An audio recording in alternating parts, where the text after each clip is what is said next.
building the squad. So where we are right now, we are ahead of schedule in terms of the project objectives. And yes, we have a young team. If you talk about the CAF Confederations Cup final, maybe we have one player, Fabrice Ngoma, who played the final with Raja before. And all of our players, it's a new experience for them. Of course, our technical team, we have the experience of playing Berkane in 2022, when I was the coach of Orlando Pirates. We lost on penalties in Nigeria, so I know Berkane quite well, and I know the experience they have in this competition and the experience of their squad. But of course, when we have everything against us, when we have a young dynamic team, I'm quite confident in our boys and where we are right now. Of course, we were still with Raja, and you could already see the building blocks that he put into the team, and his principles that he was playing with last season. You could see it was the beginning stage, and now the team is settled into how they want to play. Last season they had the defender Asal step into midfield and building with the three. This season they do it the other way, where Kamara is dropping into the three. So they have a bit of flexibility tactically in how they approach the game, but their strengths and their structure remain the same, and it's very important for us to be able to, like I said, minimize their strengths in terms of how they play with the ball, and of course force them to play the match that we want to play.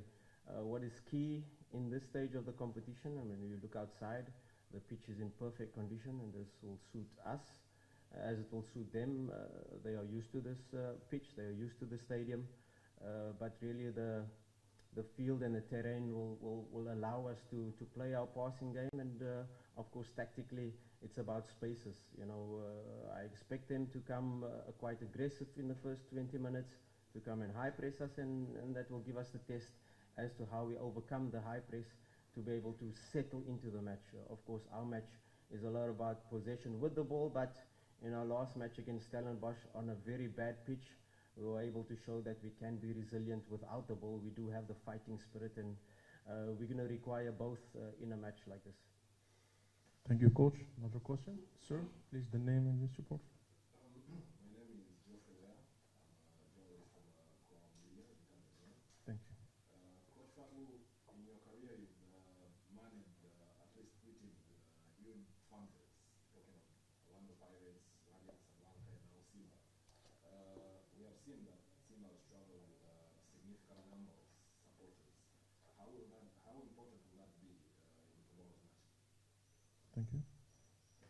No, the Simba is a huge club, not only in Tanzania but on the African continent, and Simba is a team that normally should play Champions League. Of course, last season, or at the end of last season, where we finished third, and us joining, revitalizing the project, now we find ourselves in the Confederations Cup, and of course now we find ourselves in the final. And of course it shows now when we are traveling with our contingent and our fan base, it shows the magnitude of the club. But of course, we are away from home. We're under no illusion that the stadium will be filled with orange. We're under no illusion that it will be a hostile crowd. We're under no illusion that for 90 minutes the fans of Berkane will be overpowering us, and that's normal as to how we manage it. But of course, it's very important, like I said in my first statement, is for our players to focus on the football aspects, focus on what we do when we don't have the ball, especially in the transition moments, because that's where Berkane is quite strong. And of course, we know their strength aerially with set pieces. Those are the key points tactically. That is going to be important for us to manage the game emotionally. Thank you. So the question for the player, please. Morning to everyone. Playing the finals of the CAF Confederations Cup is a very, very big privilege for me and some of my teammates. It is very, very important for me because it has been a plan from the beginning of my career to play major finals in any major competition in Africa or the world. So it is very, very important for me, my teammates, my friends, and my family, because we have some players looking up to us.